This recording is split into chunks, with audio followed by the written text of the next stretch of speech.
Hello, everyone. So, this is one of the rare few times that you're going to hear my voice here on ScrewTube. And you may hear me cough more than a couple of times because it's the time of the year when my dry cough starts acting up.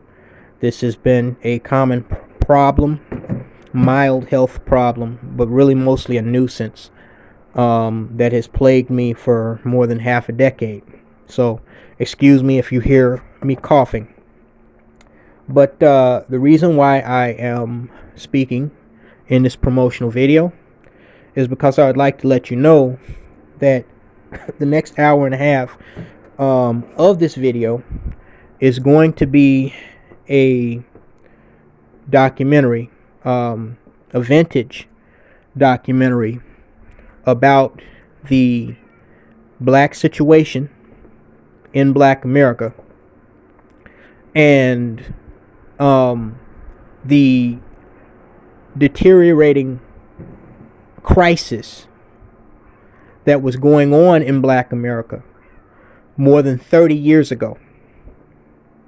And this is in correlation to what we talk about how fucked up it is nowadays, where we have more than 80% of black children being born to single parent,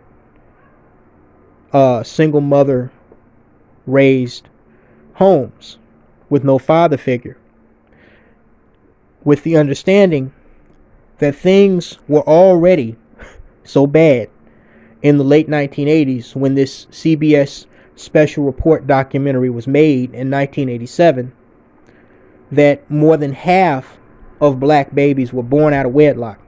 And when I say more than half, that's being considerate of the fact that a significant number of black babies were aborted to the tune of 19 million, which accounted for nearly half of all abortions between that point and 1973's Roe versus Wade.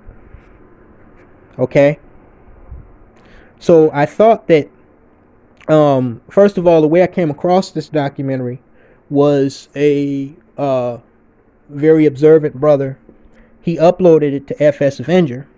And after he uploaded it, I made it an editor's pick and eventually a featured video on the front home page because I was so impressed with how very well detailed and documented, how well this documentary documented the decreasing crisis back then that was so bad in the 1980s, at a time when I was no more but a wee baby, barely a toddler, only 2 years old, that you had the likes of Jesse Jackson and some of these other so-called black intellectual talking heads sitting at a round table being interviewed by a CBS reporter who told them back then the statistics showed that things were so fucked up in Black America that if the current situation continued, the number of black children that would be born out of wedlock 13 years from 1987 in the year 2000 would jump from more than 50% to nearly 3/4 at 70%. And when we flash forward to not only the year 2000, but to now, we know that it has not only jumped to that point, but it exceeded it. And another thing that really struck me about this documentary was how they talked about so many things. And you see all these, these degree having, black intellectuals, what my dad used to call the Dexter Black, sitting around at a round table, doing this. Granted, it was a CBS interview by, a white journalist, but sitting at a round table, doing all this talking, coming up with all these theories, discussing all these solutions. 30 years ago, essentially doing what niggers did in the early 1990s, going on talk shows like Oprah and Ricky Lake and Montel Williams to, all the way up to what we see now, where niggas are going on live streams, doing the same stupid shit expecting a different result, generation after generation after generation. And the white man warned them back then, starting with the Moynihan report and then with this documentary. If y'all don't do something to curb this shit now, if y'all can't figure out a way out of this now, in the late 1980s, towards the end of the Reagan era, it's going to be a quarter worse than it is now. Up to the point where 3/4 of black children are born out of wedlock. And now, 20 years after the 2000 predictions, in 1987, I believe some of you brothers have told me that it's all the way up to like 80% of black babies being born out of wedlock. Okay? So this is a pretty serious situation that, you know, exceeds, it succeeds beyond the time period that we're in and the fuckery that we see now as adults. And it goes all the way back to when most of us were either not even born or were little bitty children. This was a problem that was exceedingly getting worse during Generation Crack. Okay? There were drugs, gangs, and baby mamaism taking a foot, lifting off like a fucking Saturn V rocket into space. And not enough was being done to put an end to this. When white people in the early 20th century saw a similar trend taking place with an increase of single white mothers being left by their white husbands or boyfriends, okay? When they saw a growing matriarchy, they saw a direct threat to white supremacy, as you will also hear me talk about in the main video. And what did they do?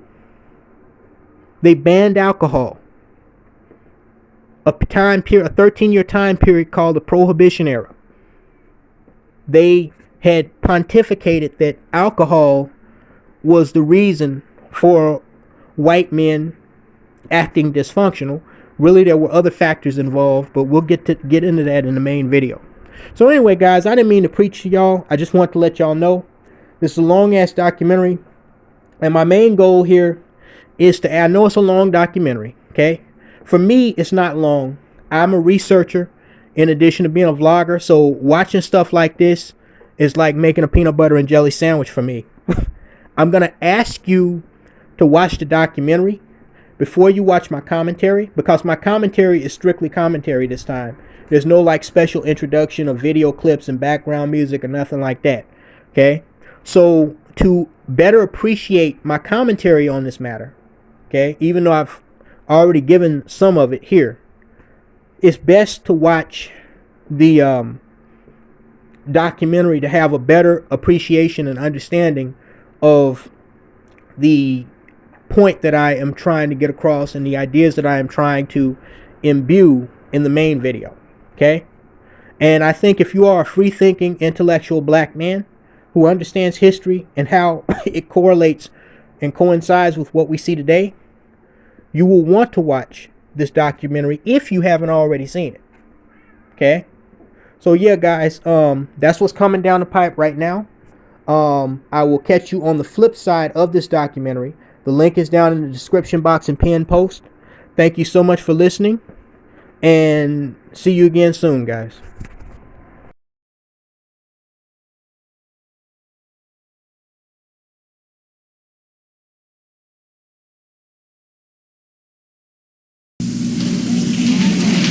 Raise your hand if you're married. None of you are married. Raise your hand if you would like to be married to your baby's father. One. The rest of you who don't plan to get married, why don't you plan to get married? I'd like to know that. You already have your child to think about, and then a whole family to care for. You know, it's a lot of responsibility. And then you don't want the commitments. I wouldn't want no man holding me down because I think I can make it as a single parent. But don't you think you might need help in raising that baby from a man? Not really. I didn't have a father. My father wasn't in the home, so, it really, male figures are not substantially important in the family. I ain't thinking about holding no father, no sex, my man. You know, if a girl, she get having a baby, carrying a baby, hey, that's on her. I'm not gonna stop my pleasures because of another woman. What about birth control? What about condom? Girls don't like them things. They don't like them things. They'll tell you to take them things off. They figure that you saying that they filthy or they dirty or something. It's been a startling change in values. 25 years ago, you would not have heard such things said so freely because they were not embraced so widely. The strong family was still the backbone of Black America, and 3 out of 4 children had both parents at home. That is true no longer. Most black children are now growing up without their fathers. The result is a world turned upside down as children copy what they see and repeat what they learn. LaDawn said she didn't have a father in her home and doesn't think her children need one. She's not unusual. Half the black families today are headed only by a woman. Clorinda said she could make it on her own as a single parent. She has never been married and is raising her daughter without a man's help. She's not unusual. Today, nearly 60% of all black children are born out of wedlock. Timothy said his children are not his responsibility. He has left them to be supported by their mothers and welfare. He's not unusual either. For LaDawn and Clorinda and Timothy, and many more like them in cities all over America, the traditional family no longer exists. It has vanished, and something new is taking its place. Single women and the children they're rearing alone are the fastest growing part of the black population. What becomes of the black family in a world where the values are being turned upside down? If the parent is 17 and 18, uneducated, unmotivated, fooling around, wandering around, what's the child going to learn? Who's to teach him? When you learn something, you was taught by your parents. It was reinforced by school and your neighbors, but it was taught by your parents.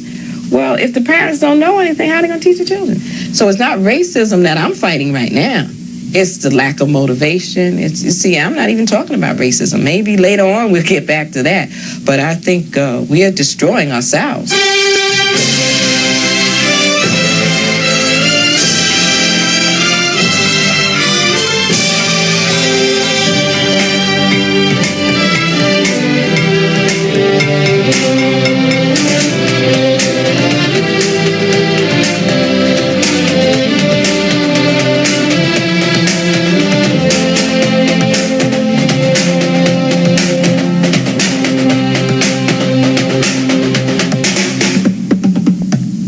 This portion of CBS Reports is sponsored by Sun Company. At Sun, we believe putting our energy back into the community is just as important as getting it out. Where there's sun, there's energy. From all over the world, crude oil comes to this Sun Company refinery where we make Sunoco products. Since Sun produces nearly 10 million gallons of gasoline a day, one of the most important jobs we have is safety, and not just at work. Many of us use our safety training as volunteer firemen in our community. All right, you guys, let's go. At Sun, we think putting our energy back into the community is just as important as getting it out.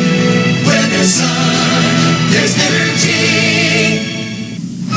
Even when you got a miserable cold, you got to answer the alarms. People depend on us. So when our department was asked to try Alka-Seltzer Plus cold medicine at home, we said, great, we'll give it a try.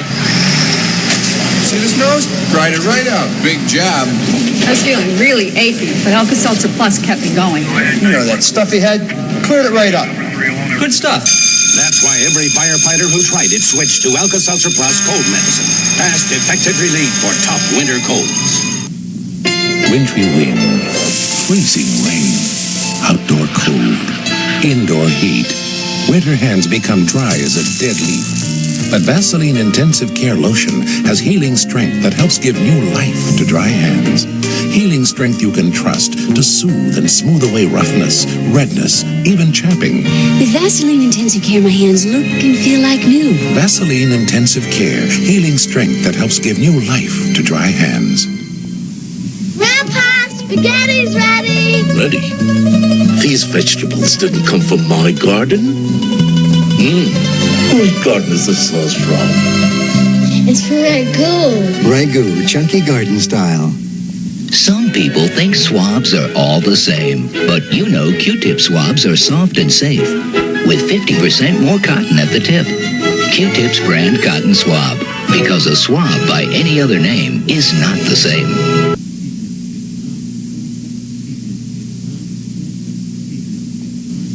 This is Newark, New Jersey, one of America's inner cities. Inner city is a polite name for ghetto, as in black ghetto. Those of us who don't live in the ghetto are brought here usually by television, and usually only when there are violent pictures to show. But we have to come here if you want to understand those fearsome statistics about the vanishing black family. Now, a lot of white families are in trouble too. Single-parent families are twice as common in America today as they were 20 years ago. But for the majority of white children, family still means a mother and a father. This is not true for most black children. For them, things are getting worse. Today, black teenagers have the highest pregnancy rate in the industrial world, and in the black inner city, practically no teenage mother gets married. That's no racist comment. What's happening goes far beyond race. Why then do so many teenage girls get pregnant and have children? Why do so many fathers abandon their families? The answers begin with the people here. They told us what happens to family when mothers or children, fathers don't count, and the street is the strongest school.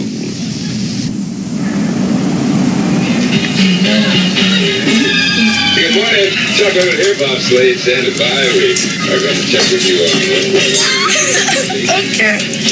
Okay, Mama. It is the beginning of another school day in Newark, New Jersey.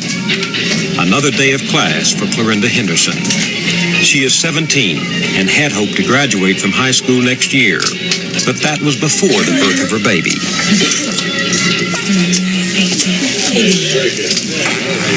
I dreamed that having a little baby, you could just cuddle in your arm and just hug all the time. Kiss on it, smell it, because it's so sweet. I thought it'd be fun until I had her. The reality's different? The reality just punched me right in the eye. I had to pinch myself and see if I was here, because I was like, this is too much. Clorinda was only 15 when she got pregnant with her daughter, Shaquana. She is not unusual. Half of all black teenagers become pregnant. Clorinda has never been married. She's still living with her mother at home, where she's raising her baby daughter. Clorinda goes to a special school for dropouts after she takes her daughter to a daycare center. She has 5th grade math skills and reads at a 6th grade level. When I got pregnant, I said, well, I'm going to have this baby, and she's not going to stand in the way of my education. I'm not going to let no one stand in the way of my education. I ain't going to be like these other girls, just drop out, can't get no job, no money, have to be on welfare. Ready. On the vocabulary. Bingo. Clorinda learned about birth control in sex education courses, but she still became pregnant. You think it was a mistake? Well, I'll say no, because I wasn't on any, birth control methods. Neither was he. And, we were sexually active, and what happened, it just happened. When you think back to that day when you learned you were pregnant, what went through your mind? Oh, gosh, I'm going to tell my mother. And I'm going to tell my mother she going to make me get an abortion. I was really scared, I think. Why didn't you want to get an abortion? Because I wanted his baby. What did you like about him? His legs. His legs? I got a thing for bow-legged boys. Bow-legged boys? I love them. They have some gorgeous legs. I just don't know. Darren Lyle is the father of Clorinda's baby. He is 18 and lives in central Newark. He dropped out of high school when he was 16. He has never held a steady job. I spend most of my time listening to the radio. I don't go to school, I don't work, I don't do nothing. Just like this killing time. Did you want to have a baby? Not really. It just happened. You know, she just popped up pregnant. Were your friends impressed? A lot of, everybody was telling me, that, she looked just like me, and, she is kind of cute, kind of pretty. That was like, make me feel good. Sure. Do many of them have babies? That seems like that's all they be doing if I is making babies and shit, making babies. Darren told us that in this neighborhood it's easy to get involved with girls and easy to get into trouble. Darren has been arrested 5 times for stealing, suspicion of homicide, and for possession of a deadly weapon. When you were arrested for carrying a dangerous weapon, what was it? Big machetes. Machete? Knives and big knives. You mean you just carried it around with you? I used to bring it to school with me.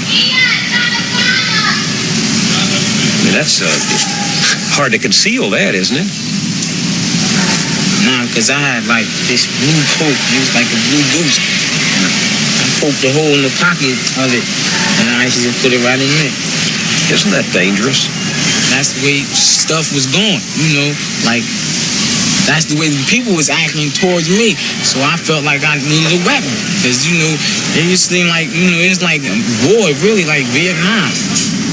Have you asked Darren to help you with the baby? No, because I see he can't even help himself.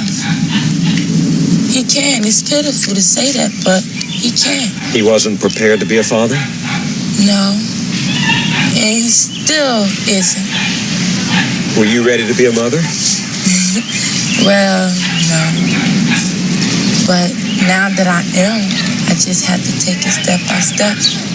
She not tender-headed. Clorinda relies on welfare to support Shaquana, but it's her mother, Gloria Henderson, who gets the check for the whole family. Gloria, 34, has never been married. She was a teenager when Clorinda was born, just as her own mother, Clorinda's grandmother, had been when Gloria was born. When you were pregnant, did you assume that you could turn to welfare for help after the baby came? Well, yeah, but I didn't have her just to collect welfare. I had her because I felt that it would have been a part of me. I would have had somebody to live for and also somebody to love and love me back. Is your daughter the first person you've ever loved? I really, really love my daughter. 2 months after the birth of their baby, Clorinda was pregnant again by Darren. This time she had an abortion.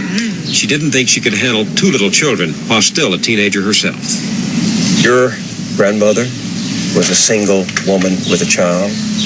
Your mother, a single woman with a child. Now you. Why is that happening?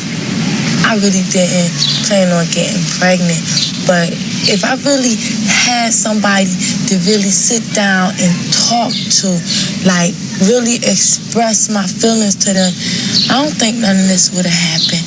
And then when it did happen, my grandmother's like, I told you this, I told you this, tell me nothing. Nobody told Darren anything either. He too lives at home with his mother. Where's your father? Locked up. Locked up where? Green Street. What for? Fighting and shit. Fighting. Violence. Stuff like that. Had anybody ever told you what it is like to be a father? I like watching other older, I had kids. What did you learn from them? How did you? I learned that they take a lot of patience. Take a lot of patience. You have a lot of patience? I don't got a lot of patience. Clorinda doesn't always have a lot of patience either. You want to fight? No. Then don't ask me if I want to fight. If you don't want to fight. Don't say to me. You got my voice then. Come in now. Talk to you. You like going out like that. No, you went out. You shouldn't be saying nothing to me. You done already pissed me off. What I do? 2 months after her abortion, Clorinda and Darren broke off their relationship. They see each other rarely now. Once in a while, Clorinda will take Shaquana to visit. Do you ever think about marrying Clorinda? Why not? I ain't thinking about that. Nah, that's the last thing on my mind. You ever feel depressed? I don't be like sad. I just be like frustrated. I be like really like frustrated. What are the odds that your daughter will follow the same route? Because there was your grandmother, your mother, and you. No, I see to that. How? She won't. I would sit down, I would talk to her about her being a young lady. Like, Juana, if you go out here, you have sex, be sure you on birth control. Or, you know, if you do have sex, make sure whoever you having sex with care about you. Don't just let them them get over on you thinking they got a piece of the action. Now they can go tell Tom, Dick, and Harry. Did your mother tell you those things? No. You tell them to yourself? I talk to myself in the mirror. But and you say no? No. And like I said to my daughter, no more.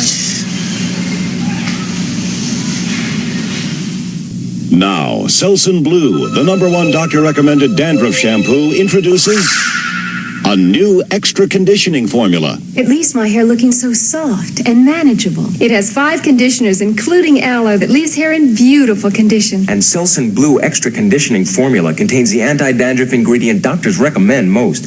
No leading brand gets rid of dandruff flaking or itching better. New Selsun Blue Extra Conditioning Formula controls dandruff and leaves hair in beautiful condition. Smell this fresh-cut cedar. Nothing can penetrate this stuffy nose. This can. Hull's Vapor Action penetrates to help your stuffy nose feel clearer while Hull soothes your cough. For penetrating relief, get Hull's Vapor Action.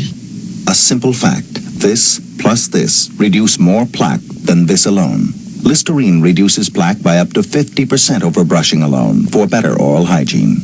Listerine, it fights plaque and bad breath, and that's a fact. Breakfast in a tropical paradise. Great idea. Call it native brilliance. Brilliance? But you forget the name of your favorite cereal. With all this tropical fruit, it's fruit and... Yeah. Post Fruit and Fiber Tropical Fruit. Tastes so good you forget the fiber. Now 20% more fiber with sunny pineapple, crunchy banana chips, and coconut. So all you remember is... It's fruit and tropical fruit. Lost in paradise. Post Fruit and Fiber cereal. Tastes so good you forget the fiber.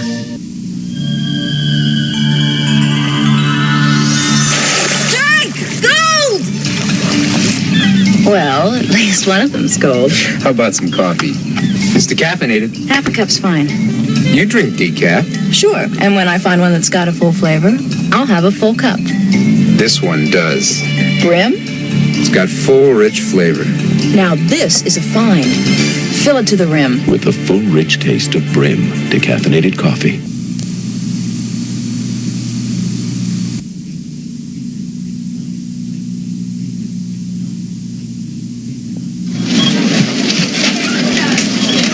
Alessandra Jackson is 23. She's the mother of 2, expecting a 3rd, and is not married. She too lives in Newark. Like nearly half of all black children in America, Alice's children are being raised in poverty. They live a subsidized life in subsidized housing. But that's not what Alice wanted or intended. Alice lives in one of the toughest neighborhoods in Newark, in the project where she was born and brought up. But she hoped that one day she would move out of here. She graduated from high school, went to business college for a year, and worked steadily until she became pregnant with her first child. You know, I was doing so good before I was pregnant. I had a little job. I kept money, you know, stuff. But after I had the child, that's when money started going low. What was your reaction when you found out you were pregnant the first time? Did you intend to get pregnant? It wasn't planned. But when I got pregnant, I wanted it. You know, I wanted to be a mother. You know, it was exciting to me. I just thought I had something of my own, of little child is going to call me mommy. You know, after you have them, it's hard. You know, you got to bomb this, you got to bomb that. Malik is Alice's firstborn. He is now 3 years old. Soon after he was born, Alice, then 20, quit her job to take care of him. 16 months later, her second child, Antoine, was born. When we met, she was 6 months pregnant with her third child. Timothy McSeed is 26, the father of Alice's 3 children. Though they're not married, they see each other regularly. When I first met him, I didn't like him. But when he started talking to me, it seemed like he was like a man that wanted to have a home, have children, take care of them. Did you talk with Timothy about how you were going to support the baby when you were pregnant?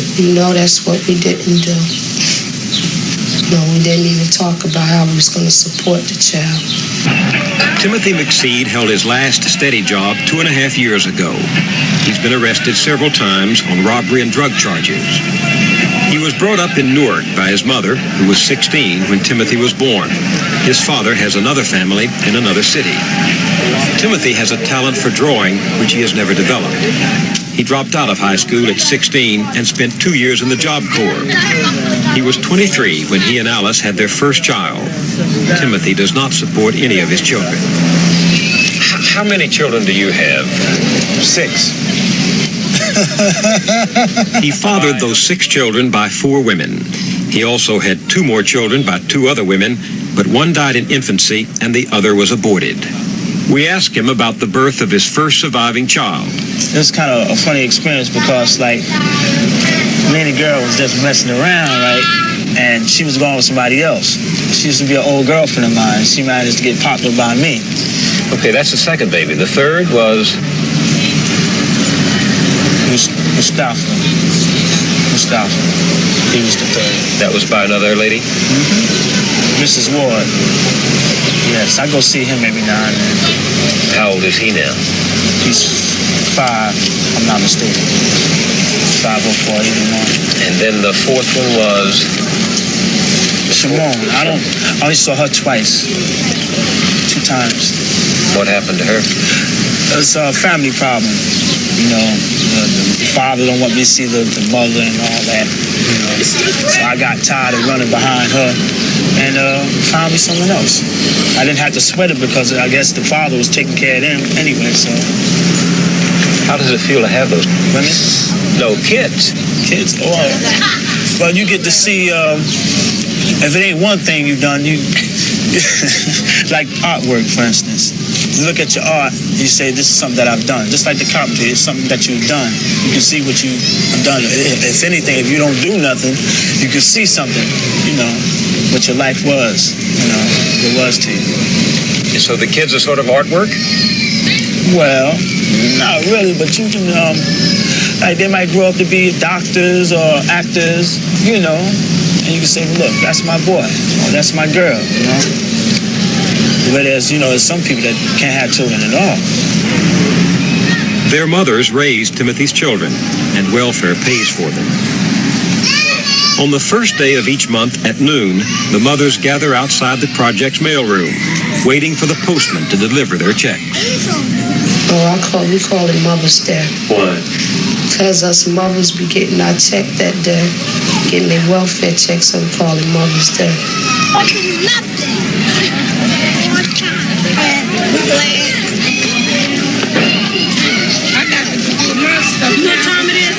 Alice's welfare check comes to $385 a month. She cashes it at the corner store. Back in town now. She gets another $112 in food stamps. I don't think I would have had the second 2 children if I didn't think welfare was there. But I don't like welfare because it makes me lazy. It does? Yeah, it makes you lazy just to sit around and wait for a monthly check to come in. You know, I just like to work. I like money to come in every week or every 2 weeks. Why doesn't Timothy help you take care of those kids? One thing I do know about Timothy, that if he did had a job, See you another blue moon. I know he would take care of me and the children and the bills. But what's holding him back? Well, this is what he tells me all the time. He figure I'm gonna be with another guy, or I'm gonna slip away from him while he at work. That don't make no sense to me. Don't you get mad sometimes? I get mad a lot of times about financially support from Timothy. What do you say to him? I always say it ain't that hard to get a job. Go out there and look for a job, because I'm sick and tired of just laying back waiting for a welfare check. I said, this is not how I want to live the rest of my life. This is not the way I plan for my future to be. Does it make you feel bad that you can't support your kids? Yes. How do they make it? Where do they get the money? Well, the majority of them, the mother's on welfare, and welfare gives them the stipend for the month. So what I'm not doing, the government does. What would happen if the government didn't? This would be a big disaster, I guess, because you can't give something that you don't have. In order to give, you got to have for yourself. You see, people out there watching are going to say, why didn't he think about that before he brought 6 kids into the world? Well, mother had a choice. She could have had an abortion, or she could have kept the child. She decided whether she wanted to have the child, so therefore, I guess it's not sweating her. I mean, it's not bothering. You think it's her fault if she gets pregnant? Well, I mean, you fought her. Well, maybe not. Like they say, mama, baby, papa, maybe. You know what I mean?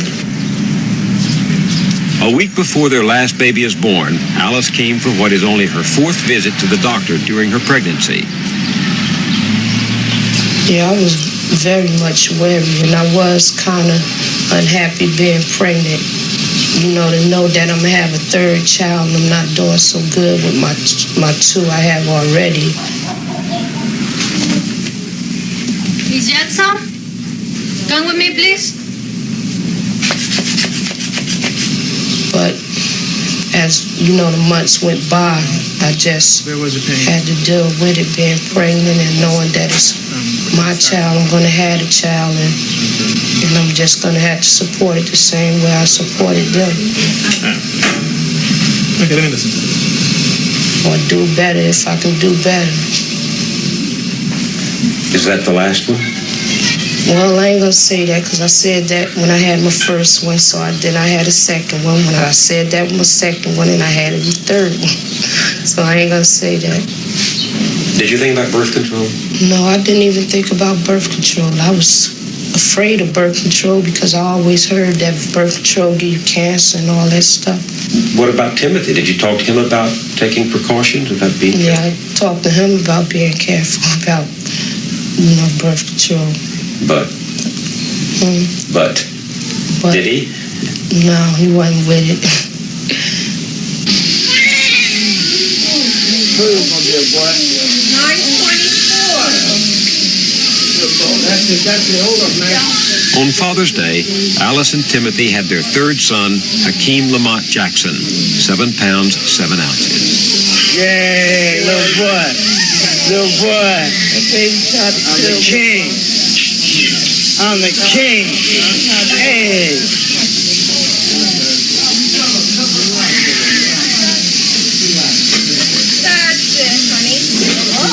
How you feeling now? You feeling all right, sweetheart? Nah, still kind of sore. Stomach all right, pain.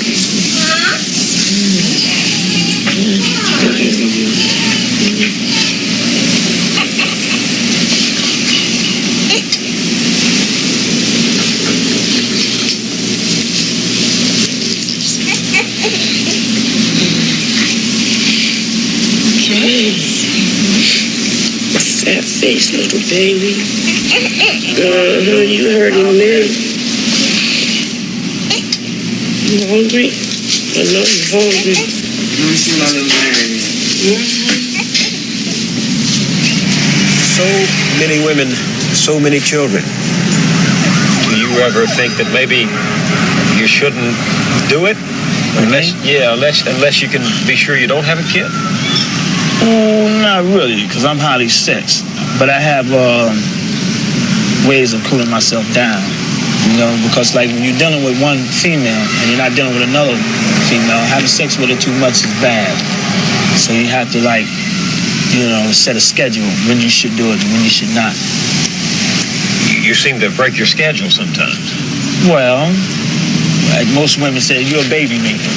I just got strong sperm.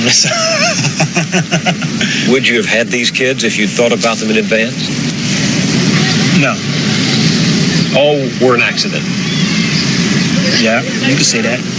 Were you just having a good time? Yeah, a lovely time. I enjoyed myself.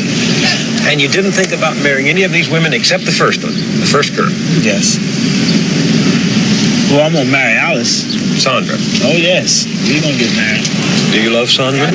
Yes, a lot, great deal. Does she love you? This girl crazy about me. Tell me, why don't you get married? Well, see, I'm old-fashioned. I want a big wedding. That's that. And my uncles and my aunts, you know, they all had their little tuxedos, and I'm gonna have mine too.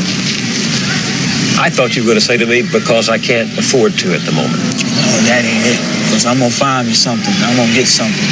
See, I'm strong in that spot. When? Find something. Never. I keep on trying. I don't never give up. You know, you feel very responsible for your children, and Timothy doesn't. What does that say? Sometimes I think like that. I said, Dad, here I am. I got 2 children, 1 on the way. Well, this was before the first one. I'm doing this all by myself. And sometimes, you know, if you sit down and think about that, I know I really get very upset. Because I don't think he really understands that I'm here, you know, taking care of all this by myself. If he get that, if he think like that, I think he'll do something. I don't really think he understand that I'm doing that. Why do you let him off the hook? Why do you put up with it? And sometimes I be like telling him, leave me alone, it's over with. But every time I do that, when he's not with me, even that same day or the next day, I feel, you know, lonely without him. Feel like, you know, I just get angry and say them things. I don't really be meaning them. So. Do you love him? Yes, I love him. Does he love you? Yes, I think he loves me too.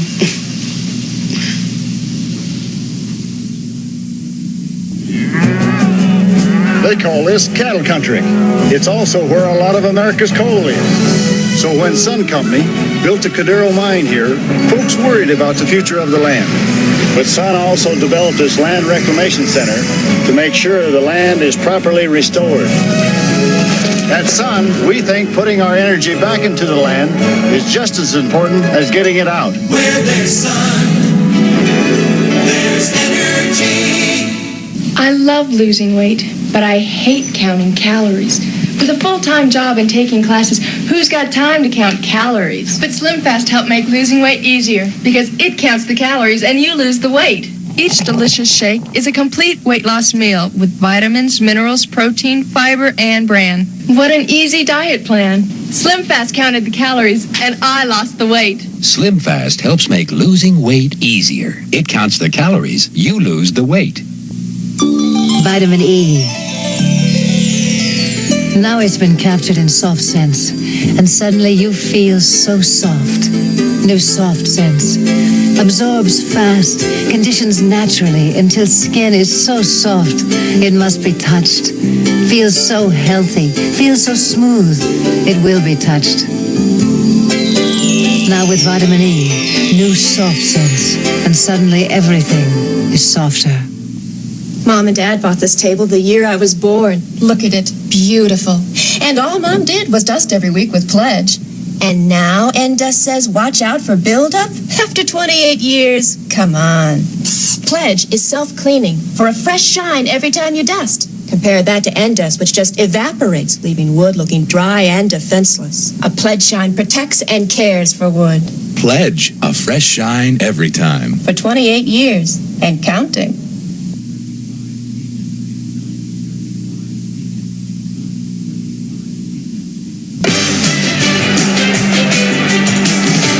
76ers and the Celtics. The rivalry continues tomorrow on CBS Sports.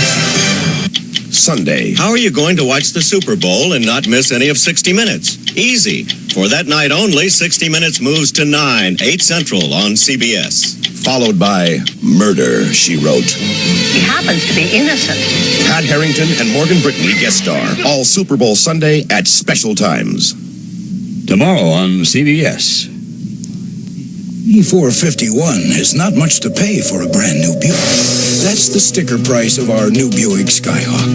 It includes power steering, power brakes, tinted glass, AM/FM stereo, rear window defogger, and more. Plus, one other nice feature, a new Buick Sport Shift that gives the term fun to drive a whole new meaning. If you've never thought about Buick like this before, the time is now.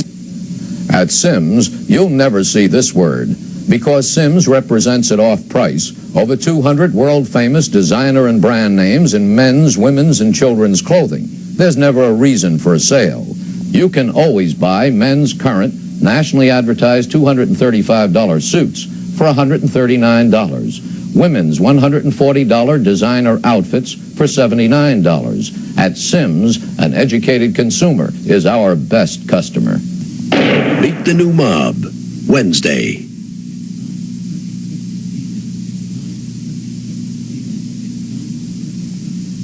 There's a famous book about the black experience in America called The Invisible Man.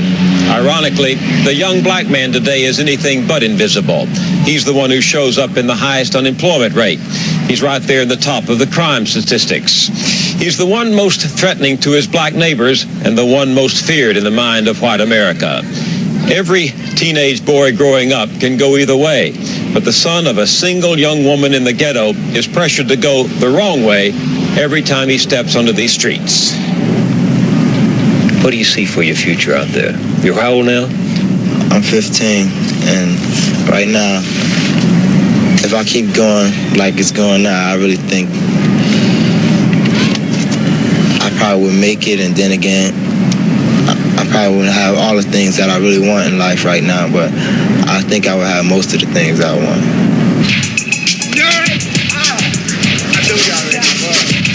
For teenagers like Bernard Wardrick and his friends Bosky, C, and Mike, there are no familiar road maps for the way up and out. It is the street and the media that teach a boy here how to become a man. Bernard dreams of making it as a rap star. He and his friends have formed a group, the Educated Three. I like that. So here they come. Newark, New Jersey, your own Educated Three. I'm the Educated B, the Educated C. Two fresh MCs, most definitely. Two fresh MCs, we can't stop. We're gonna rock the mic till we hit the top. Where you heard it before, you're gonna hear it again. The Educated Two came here to win. Oh, we did something that wasn't polite. We almost forgot. DJ Money Mike. Come on, people out there in the place to be. Put us all together, and that makes three. What is rapping? To me, it's like poetry because, you know, I could just sit down and write it. I could sit at the table or whatever, wherever I'm at, and I can just think of it. What does it take to be a good rapper? What's the skill? You gotta have style, class, and originality. Anybody can rhyme. You just gotta put yourself into it and make it mean something. Get on your mic, Eddie on time, get on your mic and take your best rhyme. 1, 2, 1, 2, in the place to be. The Educated Three tell the story of the only life they know, the life of their block. They were born and raised here in homes without fathers, and most of their time is spent here. The world they describe is no nursery rhyme, as Bernard's friend C told us. All the people got guns and turn stick-up kids while their mother is at home, shedding tears because the son that she thought she had brought up right is on the streets leading a terrible life. He's walking down the road heading for nowhere. From my point of view, he don't even care because the attitude he has makes him care about nothing, not his mother, his brother, or even his cousins. He think life is all about on the streets, being a two-time loser and a petty thief. But everybody know that you're a thief of the week because you're no good for nothing. You swear you're good for something. Homeboy, the only thing you're good for is fronting. You wrote that? Yeah. Who'd you write about?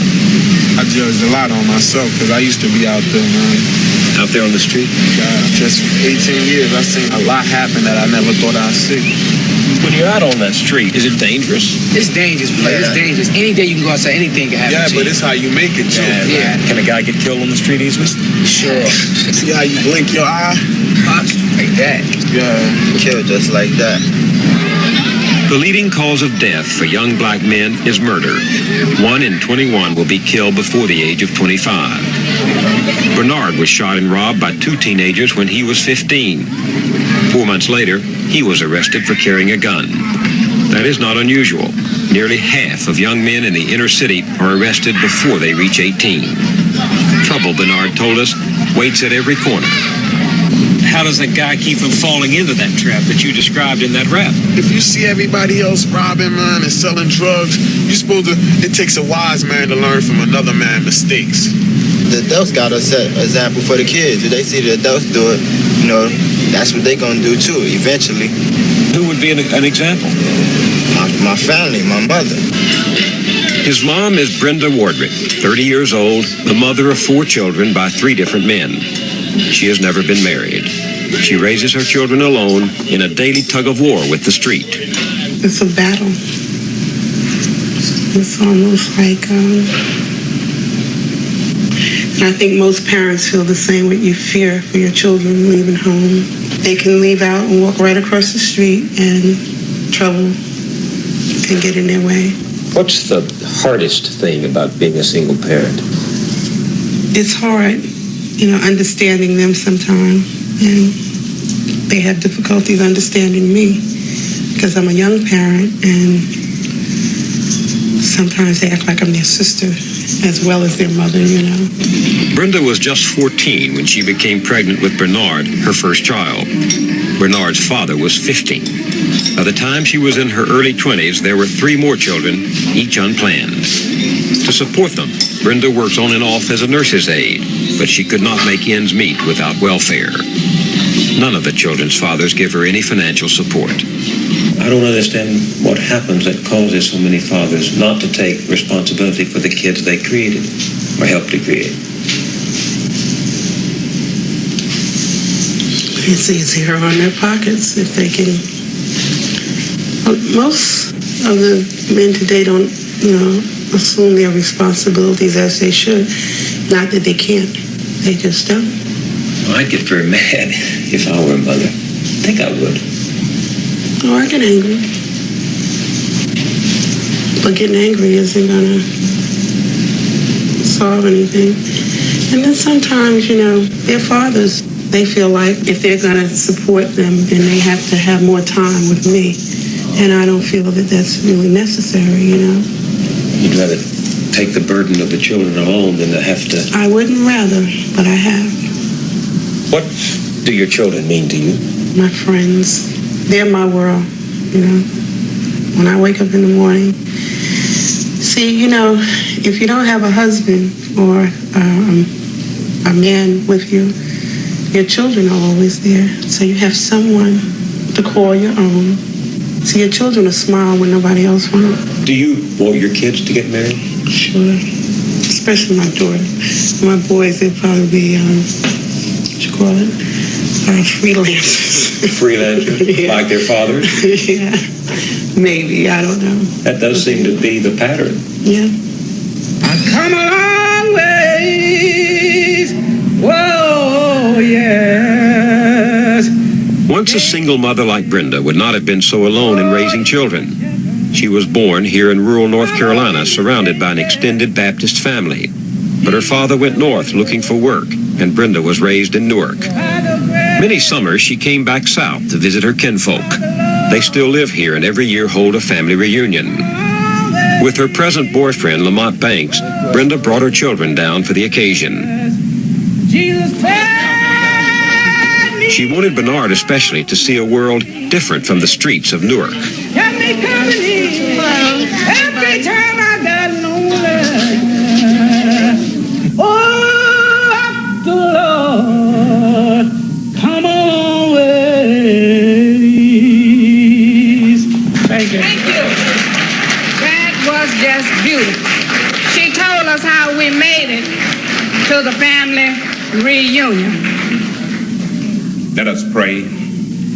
Almighty, all-wise, and eternal God. The church was part of the extended family. It was sanctuary, community, comfort, brothers and sisters in faith and consolation. Oh, what a fellowship, what a peace divine. When you're away from people that you love and care about, these reunions sort of just makes up for the distance, you know. Spend a little time and you go back and you look forward to the next time. Keeps us together, keeps me going. I'm lighting this for my great-grandfather and my great. And I'm hoping that my children will get together and give reunions to keep the flow, keep close with their family.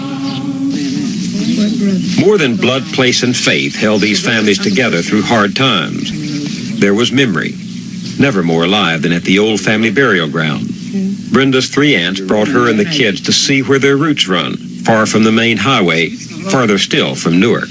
But it was nice. Did you have to work in those days in the field? Sure, we worked in the field, but they got so much equipment now. People don't have to work hard now. What was the hardest? Picking cotton. Picking cotton, that was the hardest. You all really have strong ties here, don't you, to this piece of earth? Oh, of course, sure. Is this cemetery all Wardricks? As far as I know, This is the it's old the family. Wardrick family. Now, that would be Bernard's great-great-grandfather. Right. What kind of man was he? Wonderful. Wonderful. Wonderful. Brenda, do you try to tell your kids about the family? Yes, I do. As much as I possibly can. And whenever I come home, I always ask questions. It's a lot that I don't know. And I'm still learning a lot about But there's a lot you want to know? Yes, Yeah. yes. And I want my children to know. Why? Because I think they should know who they are and where they come from and what we all stand for. I just get a good feeling when I'm here, you know, and I want to share that with my kids. Together we stand. Right, we must. Together we stand. Yes, sir. You think that's true as a family? Yes, sir. It's hard to hold a family together, though, isn't it? True. It's true. Think it's harder today than it was when you were little? Seems to be. I can remember years ago when if something happened over here, our family in Virginia was right here. Everybody And pitch in. Right. And now you never hear of that. But it's up to us to try and keep it together. But this is what we were taught. Love and affection, that's the only way we can make it. Bernard, this is such a change from Newark. What do you think when you're here in this place? I enjoy coming to visit, but you know, I wouldn't like to live here. Why? The environment isn't the same. You got about 20 to 30 houses on one block. And down here, you know, you got like a half a mile. Before you a lot more action up there, right? Yeah, I enjoy when I come down here. I love to visit, but I wouldn't like to live down here. What do you think your life would be without if you didn't have these folks here and didn't come to these reunions? Empty. Maybe almost not belonging somewhere. I just couldn't imagine not having this here, you know. Of course, you have these reunions and this place and these people to fall back on. What do you think your children will have to fall back on?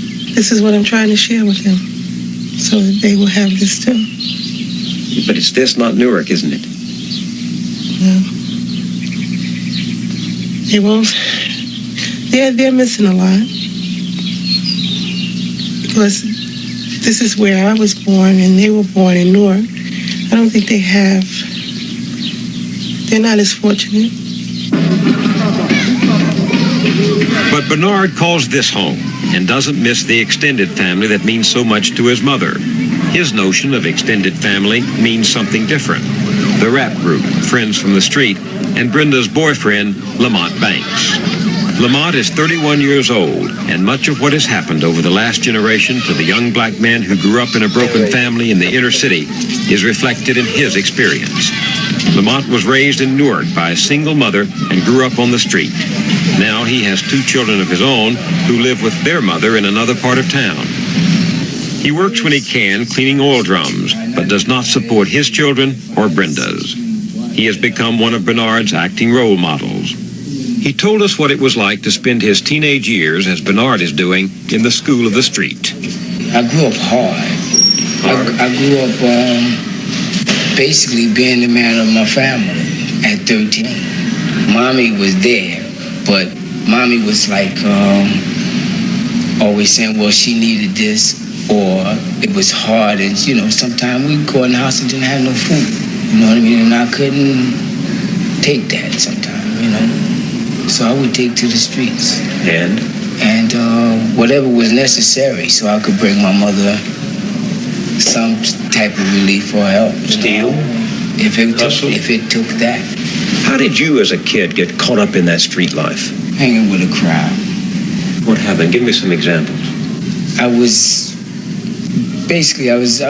going with this girl, and at 12 years old, and these other guys liked her, and they jumped me, and I got me a bat, and I put me some nails in this bat, and I taped this bat up with these nails in it, and I went looking for these guys, and each one I caught, I hit them with this bat, and I hurt them with this bat, you know.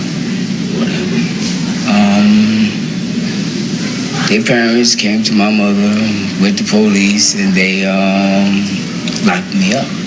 Several years later, I shot a guy out of anger. Anger. What he had done to me had maybe hurt my feelings, but not so much to the point where I should have did what I done. What did he do? You know, he spit on me. And you shot him? And I shot him.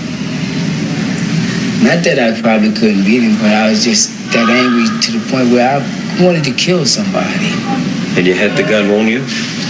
A rifle, not a gun, a rifle. Was it normal to carry a gun when you were growing up? Yeah, to protect yourself. What does a kid need to know to be smart on the street, to be a big man? To be hateful, be mean, don't care about the next person. If you get in my way, I don't go around you, I go over you. A doctor told me yesterday that 1 out of every 15 kids on the streets of Newark could be dead by the end of this year.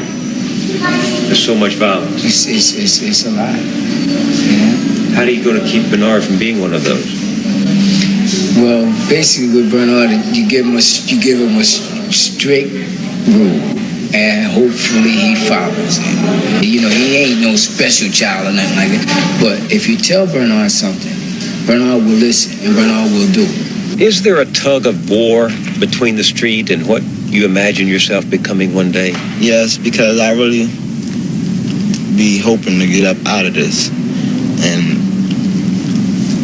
it's be times I'll be wondering, well, how I'm going to do it. And if I'll be able to do it. But I really think I'll be able to because I'm strong. The street's strong too, though, isn't it? Yes, it is. It really is, because it's a lot of things that's out there that be, you know, pull you back. But you stand to the right things and do the right thing, you can make it. I actually get the sense, talking to Bernard, that he's still a little boy struggling to be a man, and he's more boy than man. Yes. Yes. Do you think he has a chance to get out of here to a good environment, fresh start? I hope so. I hope so. And that's all I can say is to hope. Does your heart sometimes beat twice when you see him walk down those steps and out into that? Every day. Every day. I wonder if he'll reach his destination safely and then return back home. My relief is when I hear his key turn in the door in the afternoon, and I know at least he's back home.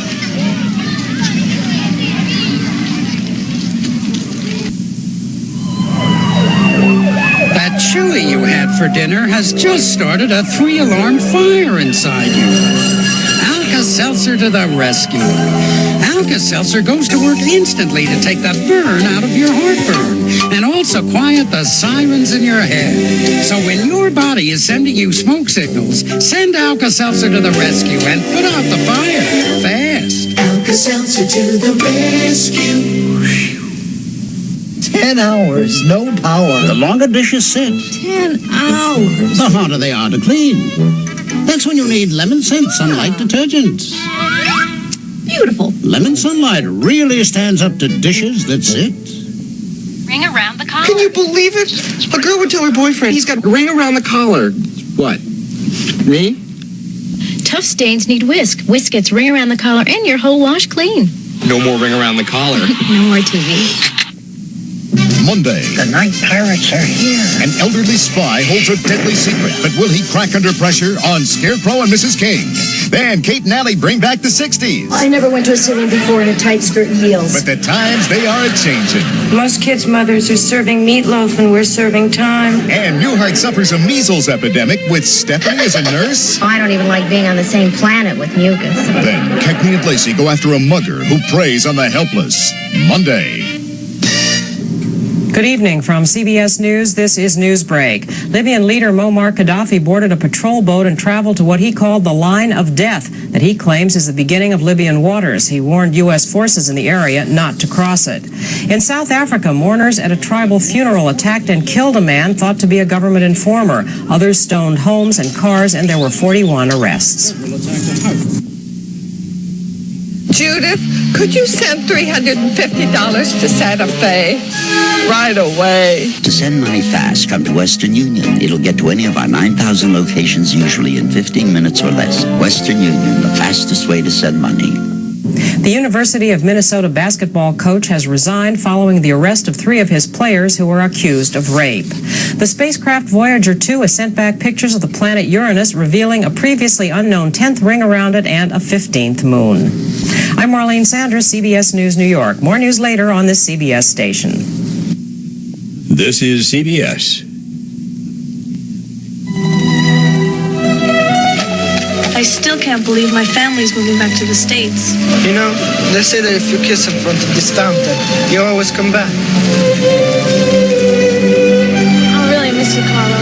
Saying goodbye is never easy, but saying hello is. With AT&T, 10 minutes to Italy can average just 71 cents a minute. Only AT&T keeps you this close anywhere in the world. AT&T International, long-distance service. Good morning. Alan Combs, WABC Talk Radio 77. Coming up, Combs on the Corner, and the question, where's your tibia located? Alan Combs talks funny. Swan Lake? Ever wonder how much Dave Winfield gets per hit? We'll talk about it. Let's go to the phones for the Combs quiz. Alan Combs talks sports. I want to use this. Investment problems? Bill Bresnan, along with his wife Ginny May and his dog CD who rolls over, explains it all in money news you can use. How about this button? Alan B. Combs talks to you. Mornings on WABC Talk Radio 77 AM. John Madden's Super Bowl special tonight.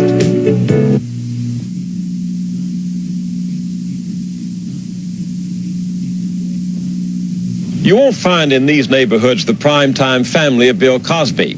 There are successful, strong black families in America, families that affirm parental authority and the values of discipline, work, and achievement. But not many live around here. Still, not every girl in the inner city ends up a teenage mother. Not every young man goes into crime. There are people who have stayed here to fight for these kids. They're outnumbered by the con artists and pushers. It's not an even match, but they stand for morality and authority and give some of these kids a bracing dose of unsentimental love.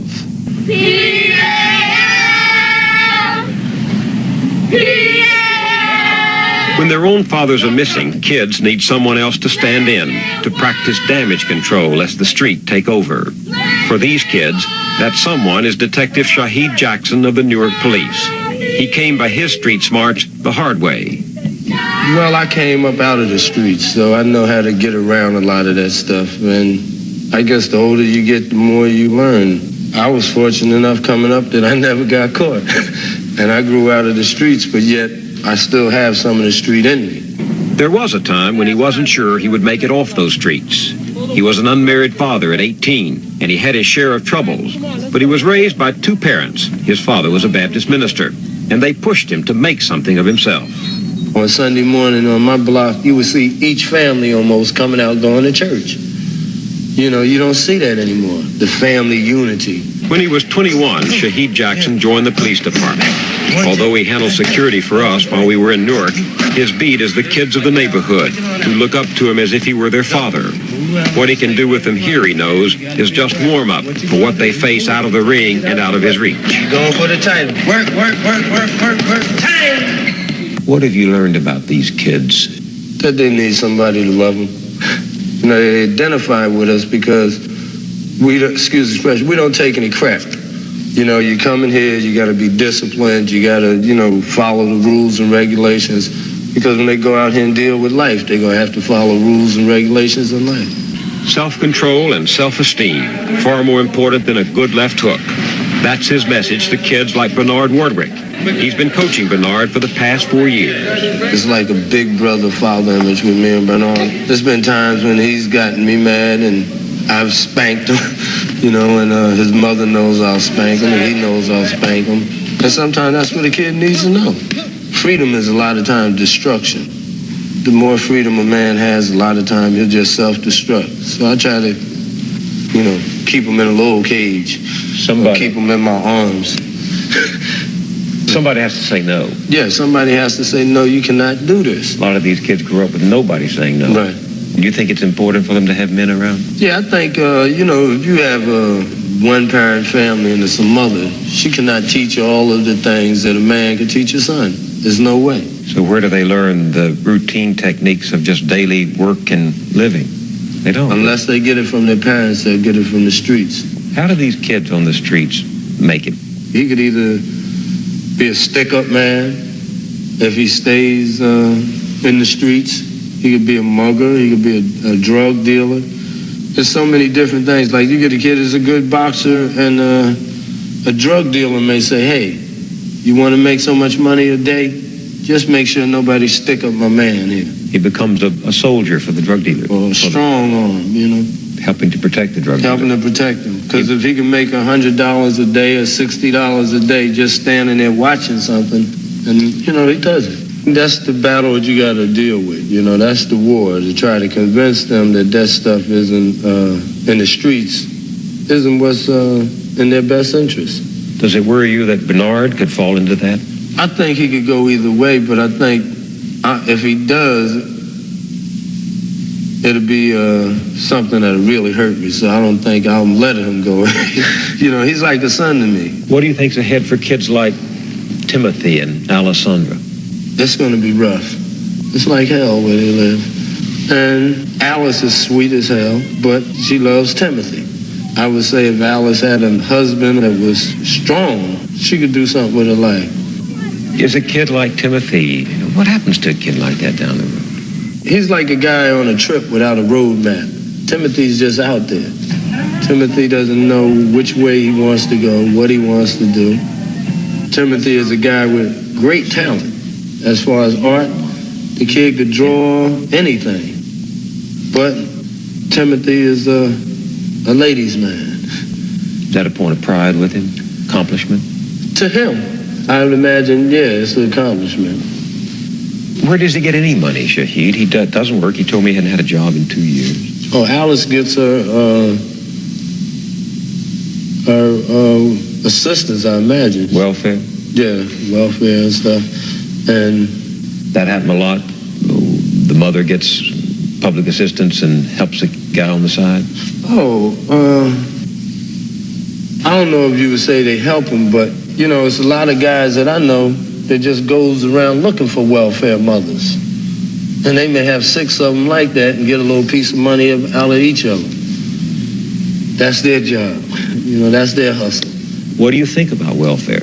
Welfare, to me, some people need it. You know, I'll be for real. Some people really actually need it. And then others take advantage of it. Sandra Alice told me yesterday that she thinks welfare has made her lazy. Yeah, because it's there. You know that your food is going to be there every month, because with the welfare finance come food stamps.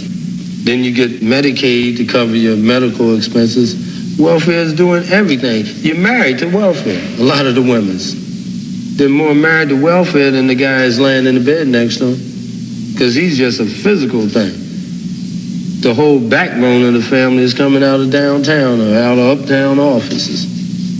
Government offices? Yeah. Does this cycle of dependency, I mean, what does it do to the values of these kids? Oh, they see it as a game. You know, somebody owes me something. Somebody's going to take care of me. It's not the self-esteem. What do you think's ahead for kids like Timothy? Maybe he'll get shot or he'll pick up a gun to protect himself and he'll get shot by a police officer pulling it, or he'll get arrested. Some of these kids are just losers, aren't they? Sad as it is. I mean, yeah, you're born into a dead end, you know, and you're in that rut. If you're born into that type of situation, how do you escape? That's the biggest question that I would like to answer. So I could start getting these kids to know. Why do they have kids so early? Why do these children have children? This is a dead end. That's a perfect description for it. Well, when I was growing up, sex was almost a dirty word. Now sex is what's happening. You know, they see sex in TV, sex in movies, sex everywhere. You know, and some girls think it's cute walking down the street pregnant. Don't you ever get discouraged? I get discouraged. I lock people up. I get in fights. Don't you ever want to walk away from it? Yes, but I feel like so many people has done that. To me, I hate to lose. I hate to lose, and I never would have started working with kids if I didn't, you know, for me to walk away from it, I feel like I lost. Dr. George Jackson is a practicing psychologist who teaches at Howard University. He is blind. 3 days a week, he counsels Newark kids referred to him by the courts and the social workers. Dr. Jackson cannot see, but he has heard over and over what the breakdown of the family means to children. We see depression. We see terrible anger. We see a lack of expectancy. What are they angry about? Children are born without any understanding as to how to manage their feelings, and it's through the training and teaching that these foundations are set. Children who are the children of children are not being trained to understand how to manage their feelings. So they want when they want what they want when they want it. And when they don't get it, they get angry. I talked to a young man yesterday, 30 now. Well, he described what happened to him when he was 15, how he took a baseball bat to somebody who'd messed with his girlfriend, how he actually shot somebody who had spit on him. What causes that hair trigger emotion? If you have no respect for life, you then will try to destroy or dismantle another person. It won't matter to you. Such a person doesn't have a conscience. And I think that, again, we don't have the foundations. The foundations weren't set. We've talked to one 27-year-old father. He has 7 kids he's not caring for. 7 kids by several different women. Why? Why does that happen? If you're a rolling stone, and if the father before you was a rolling stone, or there are no values to constrain you from this behavior, then you have, you do this and you do it with impunity. It becomes a badge of honor? Right, and it's the only badge of honor that you expect to get. Do they feel any sense of guilt over their impotence as fathers? No. Not the kind of guilt that would be appropriate to changing the behavior. Are we breeding a new outlaw society? We're breeding a society more that will destroy itself. So people say, well, that doesn't bother me. I mean, as long as they stay in Newark and shoot each other, and mug each other, and screw each other, so what do I care? But what goes around comes around. It may appear that these individuals are on reservations, they're isolated, but you cannot really divorce yourself from what happens to other people in this country. And if you design a society, a sub-society where people will annihilate themselves, it won't be long before this becomes a disease that infects the entire population. You don't think we can run to the suburbs anymore? No, I think you can run, but you can't hide. All right, who are the last people on the field? James Wallace chose not to run or to hide. He learned in his own youth that one person who cares can make a difference. When I came up, I wasn't what you would call an angel. I did little things. I was a one-parent family. I only had a mother. That's why I can relate to these kids. But there was another old man that took interest in me and showed me the right way. And he said to you, you matter. Yes. He said, you have more to offer than what you're doing. 20 years ago, James Wallace began telling young people they mattered. At first, he ran after-school programs. Nice hustle, kid, nice hustle. Now he and his wife Carolyn head the International Youth Organization, a community center in the heart of Newark. If James Wallace is a surrogate father to many kids, Carolyn Wallace is a surrogate mother. She's seen too many children grow up and stumble not to be angry. If the parent is 17 and 18, uneducated, unmotivated, fooling around, wandering around, what's the child going to learn? Who's to teach him? When you learn something, you was taught by your parents. It was reinforced by school and your neighbors, but it was taught by your parents. Your parents said, Bill, you better not do that. Don't put that plug over there. You're going to get hurt, a whipping, right? Your parents did it. Well, if the parents don't know anything, how are they going to teach the children? Now, if we have a generation of that kind of thing happening and the kids are coming up under that, then we got another generation of lost young people. Why are there so many single-parent households? Have you been walking the streets in Newark lately? All our young men are out on the corner, just absolutely doing nothing. That's the problem. Why? What's happened to those young men? What's happened to the black man? It's like they've given up. It's like they're really not a part of what's going on. Why are they not? Why have they given up? There aren't that many jobs, okay, for the laborer like there used to be. And they're just totally unmotivated. And society has made living for the women without the husband or without the male easy. Oh? Yeah, welfare. I think welfare is not the best thing for everybody. Tell me why. Because it provides you with some kind of income that you sooner or later just settle for. I know I was on welfare. I've been on welfare. Are you suggesting that we do away with welfare? No, I'm saying it has to be upgraded. For instance, I have some young people here that are on welfare, okay, but would like to work. But they can't work and make a coin because everything you make is taken away from your check. Can you push the solution even further back? Is there any way to stop the cycle of teenage pregnancies? That's so difficult to even talk about. In my heart, I think I have a solution, and I know, it may rub people the wrong way. But I believe that teenage pregnancy cannot be stopped by programs. It has to be morals, and morals come from God.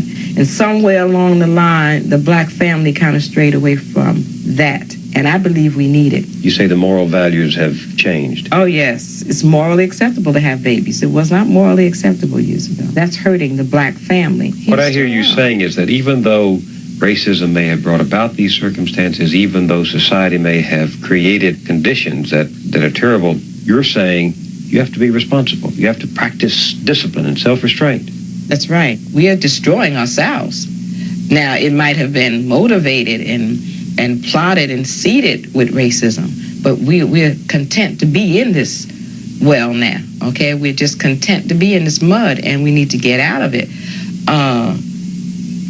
There aren't any great white people running around in this block tearing up stuff. It's us. We've got to stop doing that. Does the civil rights movement, which came to its peak in the 60s, have anything to say to this? The civil rights to the young people now is a foreign word. What does it really mean to them? They don't have any knowledge about it. The issue now is different, isn't it? Yes, it is. I'm quite sure it is. If Martin Luther King were alive, he would not be talking about the things I think he was talking about, labor and all that. I think he'd be talking about the black family. And you're worried about the survival of the black family. You think it's precarious? I think it's going to be an endangered species. Even though the messages that kids are getting from society seems to say, do anything you want to, the United States government of New Jersey, a white man like Moyers cannot step in and say to young black kids, it's not right to have children out of wedlock. Welfare needs to be changed. You've got to take responsibility. Who's going to say these things to these kids? Why can't you say it? They won't listen to me. Doesn't make any difference. You got to say it anyway. They may not listen to me either. But I'm saying if you say it in your corner and I say it in my corner and everybody is saying it, it's going to be like a drum beat. And sooner or later it will sound. But it's not just for me to talk about. It's for all of us to talk about. And I think it's going to surpass colors. And you're not going to be safe, I'm not going to be safe, and nobody's going to be safe unless we all send out this drumbeat. Hey, let's deal with it. Let's deal with the problem.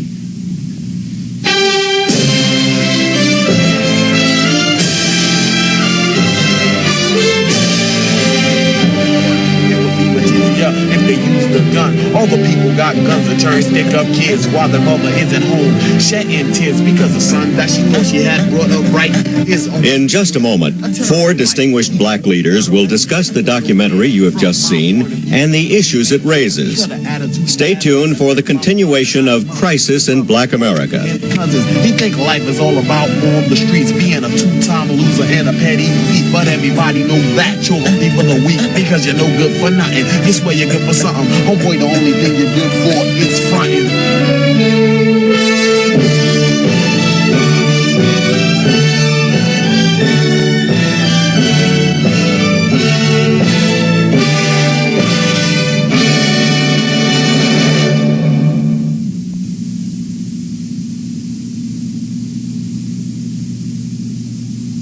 So far, we've listened this evening to the people who are actually living the experience that was the subject of this broadcast.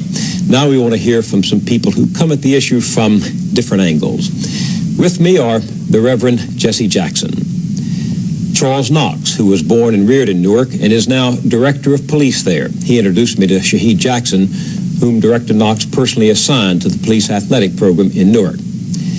Eleanor Holmes Norton, who once chaired the Equal Employment Opportunity Commission and is now Professor of Law at Georgetown University. And Dr. Glenn Lowry, Professor of Political Economy at the John F. Kennedy School of Government at Harvard and a member of the Council for a Black Economic Agenda. Dr. Lowry, as you listened to those voices, what went through your mind? Well, I was deeply moved. I was impressed with what I perceived to be the great strengths of character in some of the individuals. I was dismayed at what I perceive as the profundity of the problem that confronts us. I was encouraged by some of what I heard said, particularly the emphasis on values. The strength and the helping hand that I saw coming from some people indigenous to that community made me hopeful about the possibilities that we can, even at this late date, still make a significant dent in the problem. But realistically, I was also chastened by the sense of the fact that we've got an awfully long way to go. It'll be decades before we can actually turn the circumstance around. What do you think, each of you, what do you think can be done to break the cycle of children born of children born of children? The third generation, as you saw in the film, of teenage mothers in one family. What can be done practically, specifically? This is not like any other social problem that has ever arisen in this country. This is not like unemployment. This is not like teenage delinquency. This is not even like children who can't read. This is a conundrum. This is a I want to get to it. I want to describe the beast before I try to get to the remedy. When you have a phenomenon as complex as to have cut to the very heart of the most basic institution in society, the family, you have got a real problem on your hands. There's no question that the mobilization, internal mobilization of the black community, as if their life depended on it, because it does, is the first priority. But we've got to understand as well what the context is. The social and moral context goes against what is happening in the United States today. Sex and crime and undisciplined forces surround the black community, do not emanate from it. Comes in through the tube every night. Comes in through the tube, is piped in 1,000 different ways. So that the black community is going against the grain, but go against the grain it must. It's got to do that itself. But again, in order to avoid the cynical connotation that this can be done in a self-made fashion without, for example, the jobs for the teenage boys to go to, is to create the possibility of an even worse situation. One thing I think we who prescribe remedies forget, and that is that virtually none of us are truly self-made people. Somewhere you can find something that made a difference. When you say to a boy that's 15, the last boy, for example, we don't know which way he's going. If that boy is born of, let us say, a functionally illiterate mother, grows up surrounded by a pathological environment, and we say, hey, go out there and make something of yourself, we are in effect saying, recreate yourself in a way that nobody I personally know has done. At the very least, society has some responsibility. This is not an easy society in which to pull oneself up by one's bootstraps. Not any longer. No, it's not. My point is on this issue of sex education and sex discipline and self-respect. There must be a massive countercultural movement by no less than the people who have the ears of the masses of our young people. The first generation by age 15 has watched 18,000 hours of television, about 700,000 murders, 20-odd thousand hours of radio, less than 11,000 hours of school, and less than 3,000 hours of church. So who has the maximum access to our children's minds? Mass media has more access and makes a greater impression than home, church, and school combined. That's a kind of centralization of our society, where very central messages are being fed in, saying that babies making babies. An idea of a girl thinking that being pregnant is a beautiful profile as a sense of being, of looking all right. That says that the decadence has hit a point where we must en masse join hands and stop finger pointing and go another way. It's not only that, it's the music. You know, even our music. Every song you hear, there's no real message except more sex, more lowering of your values and morals. You know, you can't even hear a good song. The song has a good beat, but you listen to the words are outrageous. Director Knox, you heard in the beginning of the broadcast some of the young women say male figures are not essential. They don't think their children need a father. Did that ring true to you on the basis of your experience with these kids? I think that a family means a husband and a wife. You know? So I'm very, very perplexed, you know, to hear females say that they don't believe that they need to have a man around. I think people say what they have to say. These women don't have any prospect of marriage, and so they have rationalized their lives the way they see them. We saw women who are surrounded by other women in the prior generation who also had no husbands, and this has become, therefore, intergenerational and expectable, and thus they say what indeed turns out to be, at least for them, quite realistic.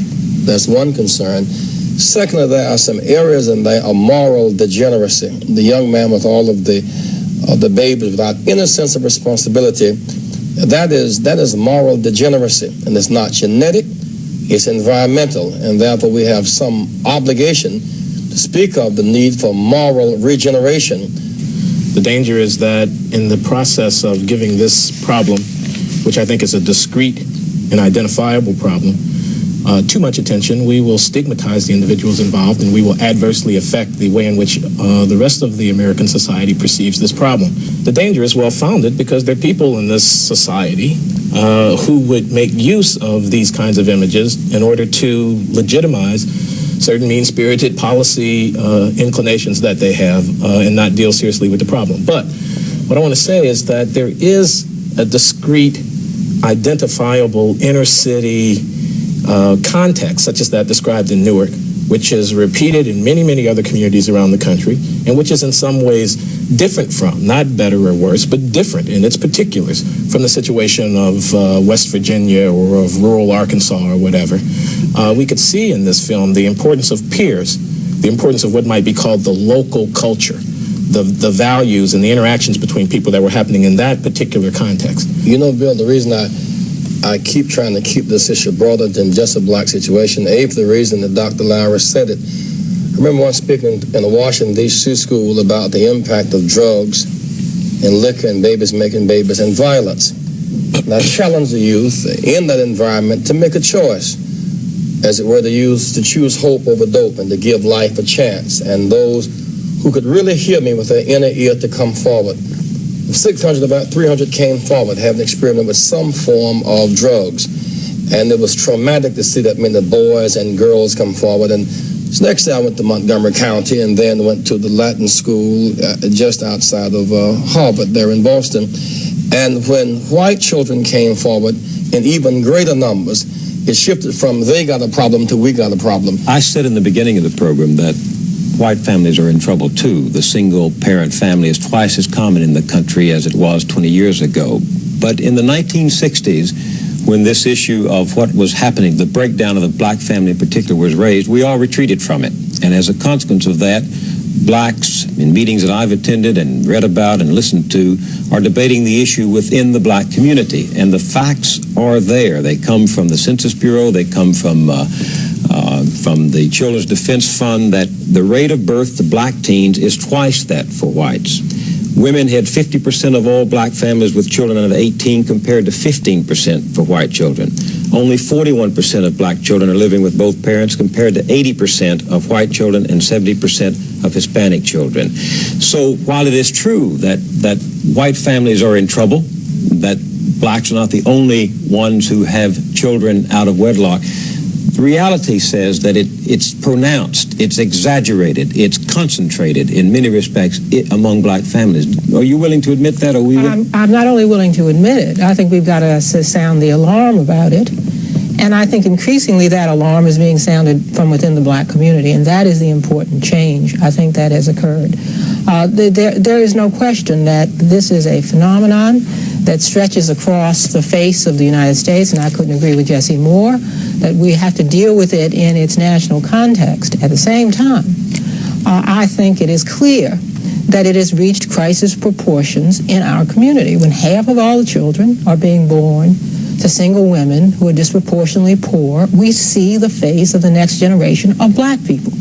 And if we keep this up, if we don't find a way to intervene, and it is so complex that intervention has got to take place on a number of levels, but if we do not find a way to intervene, we are going to see progressively greater disadvantage with each generation of black people, which is the antithesis of the American imperative. There is a study at the University of Chicago that says if action is not taken, the year 2000, 14 years from now, we'll see 70% of all black families headed by single women and only 30% of black men employed.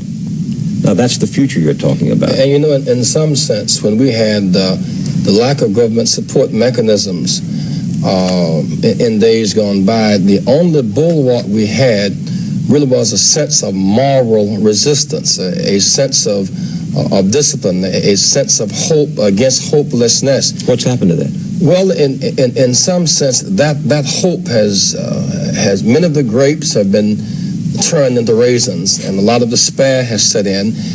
And I remember some years ago, about 1976, you might recall, Attorney Norton and I began to talk about in our schools about opportunity was about to outdistance effort, and that a formula of effort to the third power plus opportunity represented a breakthrough. And somehow we must keep this balance between effort and opportunity. In one sense, is in this film an awful lot of despair, and in our analysis of it, we must not give the impression that we're defending it or trying to justify it, because it really is unjustifiable. I go to schools, Bill, and I'll ask 4,000 to 5,000 children, white, black, and brown, how many of you know someone who is dead because of drugs? Almost every hand will go up. How many know someone who is in jail because of drugs? Every hand goes up. In your generation, how many know someone at this school who has taken drugs? Hands up. How many know someone who has brought a gun or a knife to school? And I'll tell you whether it is the suburbs of Montgomery County, or San Diego, or Newark, or Boston, it is a pervasive threat to this generation of young people.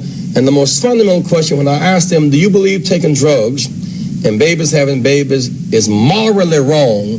There's a split opinion. There's no absolute ethic or moral resistance. Mrs. Wallace said that. To taking drugs or the baby. Then I said, well, do you think that taking drugs will kill you? Well, we're not sure. You can afford a baby. Not sure. So there is neither the moral nor the mental resistance at this point to the drug alcohol phenomenon or the babies making babies. Now let's take three specific issues that were raised by the film, and we'll start with welfare. Charles Murray, in his book Losing Ground, called for scrapping the entire federal welfare and income support structure for people who can work, ADFC, Medicaid, food stamps, subsidized housing, and so on. He says this would leave the working age person with no recourse whatsoever except the job market, family members, friends, and public or private locally funded sources. Do away with it altogether. Force people to look for help from their peers and from whatever sources are nearby. And you saw in the film that one mother said, welfare makes me lazy. You heard Shaheed Jackson, your compatriot, say that it's become a way of life for many men over there. What do you think about welfare as a specific factor in this problem, Director Knox? Well, I don't think we should do away with it. I think some people need it. I don't think that we should allow it to be a self-perpetuating institution, though. What happens is there's no steps taken to provide any incentive for people to get off of it.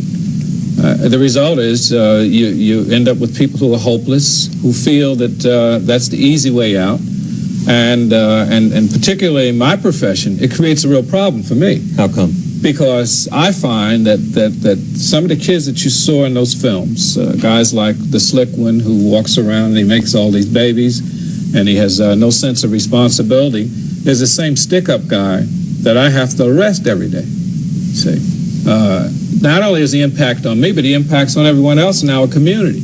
And the result is that we don't have any place to put these guys, and I'm a firm believer that some of them are unsalvageable.